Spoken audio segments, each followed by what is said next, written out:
This episode of Anxiety Slayer is sponsored by ASEA. Are you ready to unlock your true health potential? Discover ASEA, the groundbreaking supplement harnessing redox signaling technology to supercharge your cellular health. Unlike traditional vitamins and minerals, ASEA empowers your body to rejuvenate and protect itself from the inside out. Customers report increased energy, improved well-being, and a renewed zest for life. Visit ASEAGlobal.com/JuliaTreat today to learn more and get a 10% limited time discount. Transform your wellness journey with ASEA. This week, we're discussing New Year's resolutions and how they can cause additional stress and anxiety, and what we recommend that you do instead. And this is the time of year when we hear so much about what's next. What are your intentions? What are your resolutions? What are you going to change? What's going to happen? Just saying it out loud makes me feel a little agitated. As of January 1st, I'm going to no longer do X, Y, and Z, and I'm going to change everything. And as we address this topic many times, it's always important to bring it forward again, because in my opinion, and I know in your opinion, now isn't really the time for making big changes. It's a perfect time to set some intentions for yourself, to do what you've done, Ananga, in looking at your world and the way that it is and what you might like to see unfold in a bigger picture way, but not in a way where we're jumping right in and holding ourselves to these really strict rules that, let's face it, are often abandoned by February anyway. Yeah, in the Northern Hemisphere, we're in the darkest and most lethargic time of the year. We're turning towards the light, but we're not energized by sunlight, and we're not seeing the growth of spring, and that energy isn't in us. So yeah, research shows that over 80% of resolutions have been abandoned by February. And if we're already anxious, thinking we've failed at our resolutions is not going to help. It's just going to make us look at ourselves in a more pressured and unkind light, which really doesn't serve us well. I also find that we fall into this default pattern about, okay, I'm going to ease stress and make myself feel better by losing weight, by completely overhauling who I am, by finally starting something that I've been putting off for who knows how long. And that's not helpful either. What might be more helpful is to consider making one healthier choice each day for yourself if you are looking at losing weight, or if there's something that you'd like to change, whether it be a new hairstyle or something new for your wardrobe, or something that you'd like to learn, maybe being in the research phase of what that might look like. Same thing with starting something that you've been putting off. Sometimes getting more exercise begins with allowing yourself to just take a walk each morning, or to get outside and get some fresh air and just start moving, versus the gym membership and the walking 3 miles a day and the weightlifting and all of those things. Try not to fall into those pit holes. And I don't want to tell you you're not going to have success, but you're more likely to not have success if you fall into those expectations of yourself versus those invitations that we've talked about in the past. Invite yourself to explore, invite yourself to wonder about what things might look like should you make different changes. And also, I think it's helpful to pause at this time of year when there are directions and intentions we want to set, and just make sure that they're genuinely ours before we set anything in motion. Ooh, that's a good one. Yeah, when we say no defaults and no expectations, sometimes we can default to thinking there are things we should take care of, but they're not actually things that that we've decided we need to take care of, or that we, in our core, in our heart, feel we need to take care of, they're the defaults. They might be defaults from family expectations. They might be defaults from societal expectations. Often it's society. Mm-hmm. And very often these days, it's social media. We see other people doing stuff and we feel we should be doing it. There's that social expectation. So none of that. We need to have a really good filter of who am I doing this for? If we want to set something in motion, it needs to be, steady, gentle, and really for our greater good. Is this for me? Is this going to help me feel better about my life at the end of this year? That's the filter. No defaults and no expectations. All of those things just add to exhaustion, depletion, and stress and anxiety. So we need to be really filtered about what's coming in. I also like the idea of not putting ourselves under pressure to make rapid change, but to back up a little bit and go, oh, you know what? If I drink just one more glass of water each day, I'm going to be more hydrated. Versus I'm going to drink 8 glasses of water a day right now, or allowing ourselves to add one more vegetable to our plate or to the day or to a meal, or these little drip, drip, drip changes that we can make that really do add up to something beautiful and long-term change versus rapid change. Yeah. Ayurveda recommends that all change is small and gradual, even good change. One example being Dr. Vasant Lad often teaches about like reducing the quantity we eat.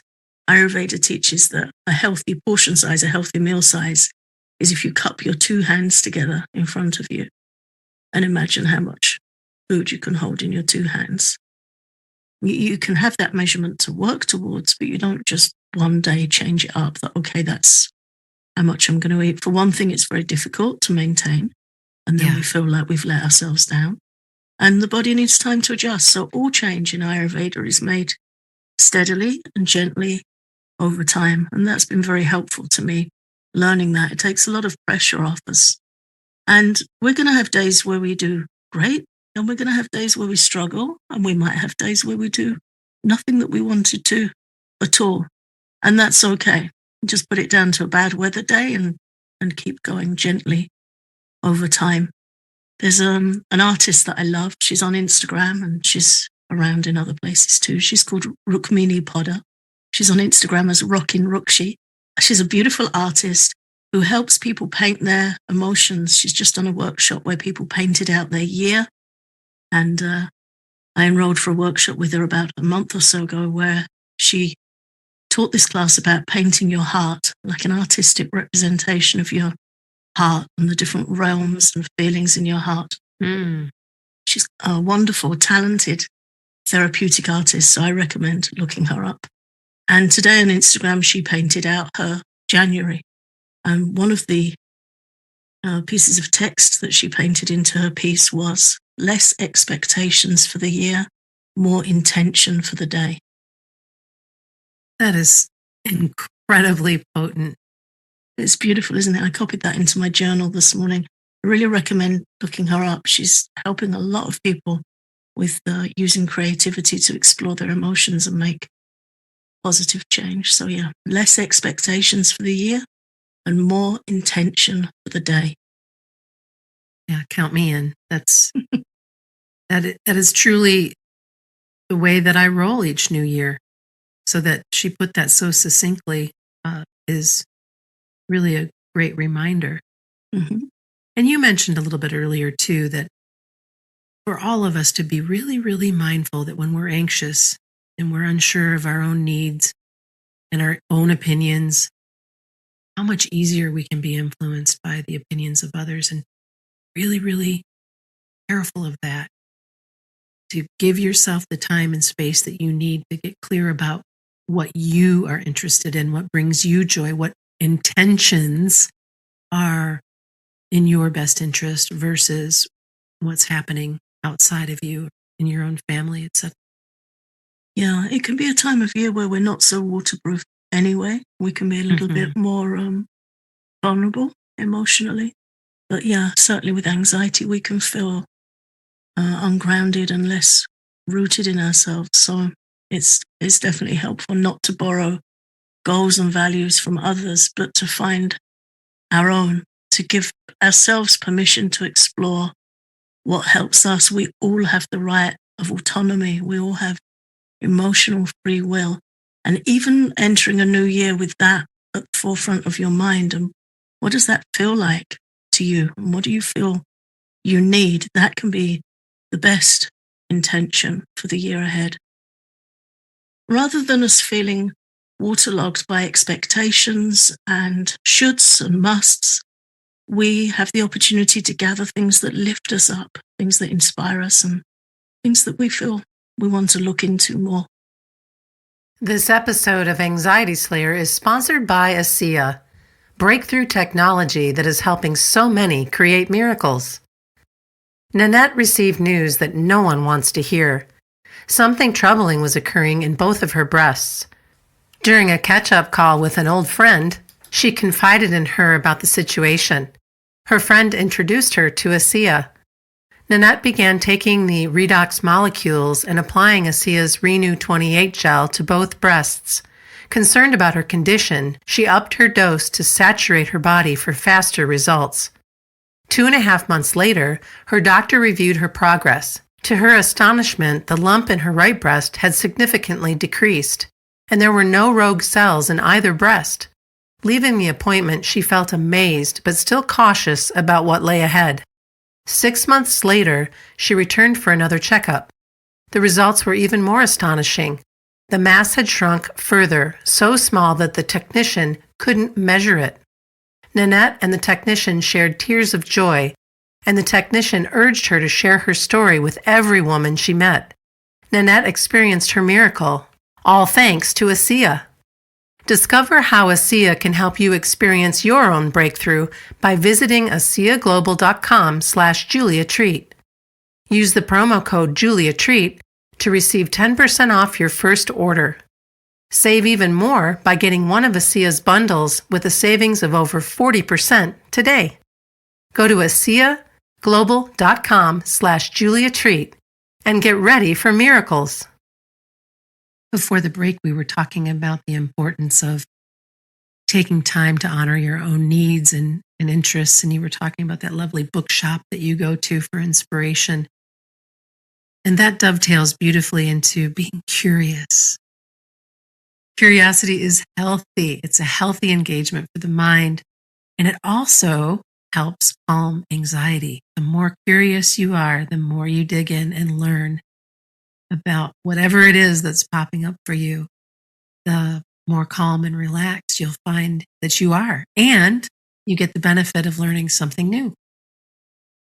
Yeah, I find that curiosity really helps me feel more present in the moment, more mindful. My daughter and I love to learn about different birds. She's got really good at noticing different bird songs or spotting different birds when we're out walking. Thanks to her, I saw a kingfisher a couple of weeks ago. Oh my gosh, I love those birds. They're so beautiful. So tiny and fast and beautiful, but she just caught that flash as we were walking by a canal. It's been really helpful to me after going through a traumatic spell in my life. Noticing the birds, flowers, leaves, learning to identify a few more trees and plants, and being curious and learning it really helped me feel more grounded and settled in the moment. It's a definite antidote for anxiety. And then we might choose to do some sketching or take some photos. Taking photos has really helped me too. So curiosity, very healthy for the mind. Curiosity and creativity. And there are people listening right now that think that they're not creative. And I'm here to tell you that's just not true. You are creative in your way, whatever that might be. So even if you can only draw stick figures, you're still creative. And creativity can be in cooking, in painting, in knitting, in writing, anything that you have an interest in, gardening when it's that time of year, or even playing with and nurturing houseplants, whatever that looks like for you counts.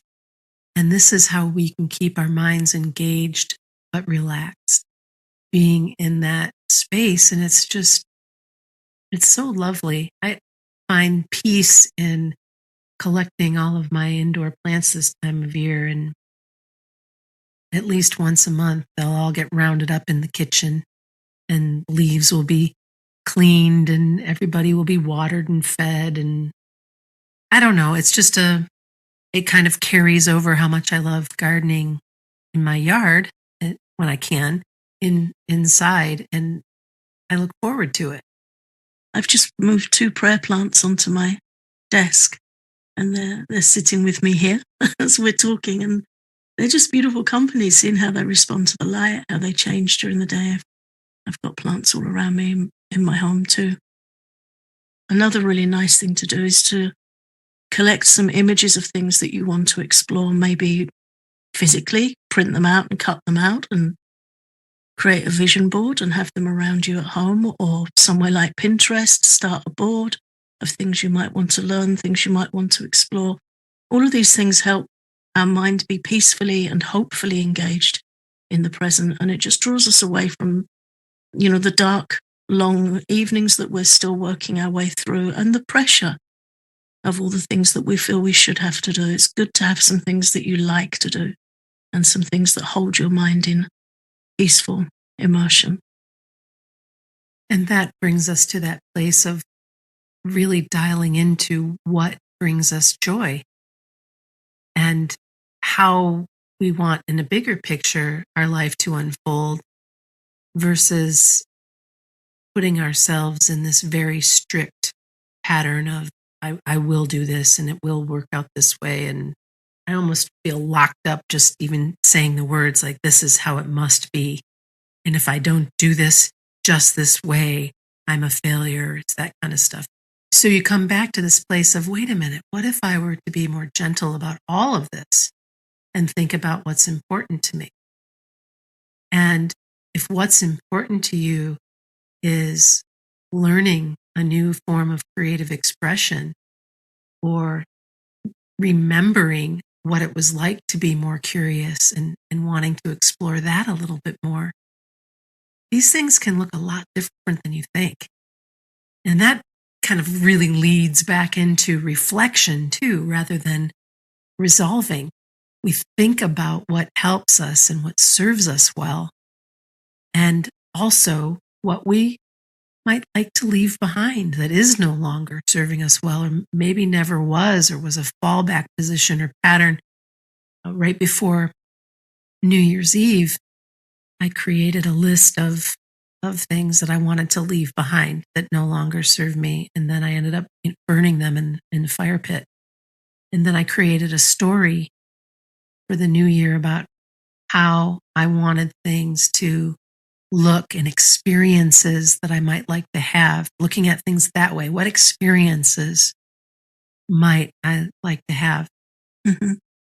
And before all of that, I certainly had a gratitude list of the year and what I had experienced and what did come to fruition. Because I think oftentimes we just kind of gloss over that, like, oh yeah, well, that happened, instead of bringing that gratitude back for what you did experience.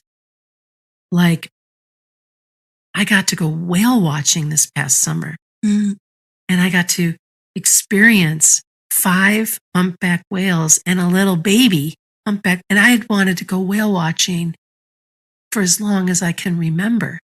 I still get to be really fired up about that and reflect on that and how much that changed things. So I invite our listeners to reflect on what has come to pass, what they would like to come to pass, is more of an experience and curiosity. And then also, if there's something poking you that is no longer serving you, it really is okay to leave that behind. Another thing that can be really helpful in our relationship with ourselves, and especially when we're struggling with anxiety, is to acknowledge your little triumphs, the things you're already doing. Sometimes just getting up and showered when you're anxious is challenging. Sometimes making a healthy breakfast is challenging. So take a moment when you do the things that are serving you well and the things you're already doing, so many things that are helpful to you and others. And it can be really healthy to just sit with a journal at the end of the day for 5 minutes and write out your gratitudes, but also write out your self-appreciation. Something I've learned over the years with chronic illness is it's very easy for me to do one task and feel exhausted and be in pain. And then I'll sit and say, okay, I need to rest. And it's so easy for my mind to then scan the room and look at all the other things that need doing. Yeah. And I've had to really train myself to not do that, but to sit and say, I'm glad I did that. That needed taking care of, and I'm glad I've done it. And sometimes I'll give myself a pat on the shoulder and say, well done. Sometimes I'll walk past the mirror and smile at myself and tell myself, thanks for doing that. I'm glad you did that, because it's really important that we get on well with ourselves. And when we are anxious or in pain, it's very easy to develop self-aversion, where we're not comfortable in ourselves and we're not comfortable with ourselves, and we can check out. So really healthy to just give yourself a smile, pat on the shoulder, a rub on the arm, and say, hey, well done for doing that. You did that today. It's a really nice thing to do when you settle down in bed for the night. I did that today.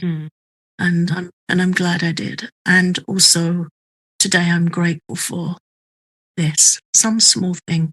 There's always something to be grateful for every day. And it's a powerful antidote to anxiety, because anxiety is a very clever joy thief. A very clever joy thief. Wow. You have an affirmation that you've used for a long time that is one of my very favorites. And maybe it's not even an affirmation, it's just a truth telling to remind ourselves that things are better than maybe what we think, by coming back to the space of today, my needs are met and I am grateful. Yeah. I find so much peace in that, because when we're spinning, when we're in the throes of our mind being in an anxious state, if we can get ourselves back to that understanding that even though I'm feeling anxious right now, today my needs are met and I'm grateful, because they are. Because if you have a roof over your head and you have running water and you have food on your table and you have a family or friends who love you, and the list goes on, and we forget how incredibly loved up and blessed we really are in the bigger picture. Today, my needs are met and I am grateful. Yeah, thank you for that. Yeah, and it came during a really challenging time in my life, and it really helped me. We have so much to be grateful for. Well, I'm grateful for you and for this conversation, and I'm grateful for all of our listeners who continue to come back and join us every week. And we invite you to remember to set intentions rather than resolutions, to get curious, to allow yourself to reflect and get really clear about what brings you joy, and then just baby steps from there. Thanks for listening. If you love our podcast, please consider exploring our Patreon for loads of Anxiety Slayer extras for calming anxiety, including exclusive posts, guided meditations, tapping sessions, popular episodes from our archives, and behind-the-scenes conversations. You can learn more at patreon.com/Anxiety Slayer.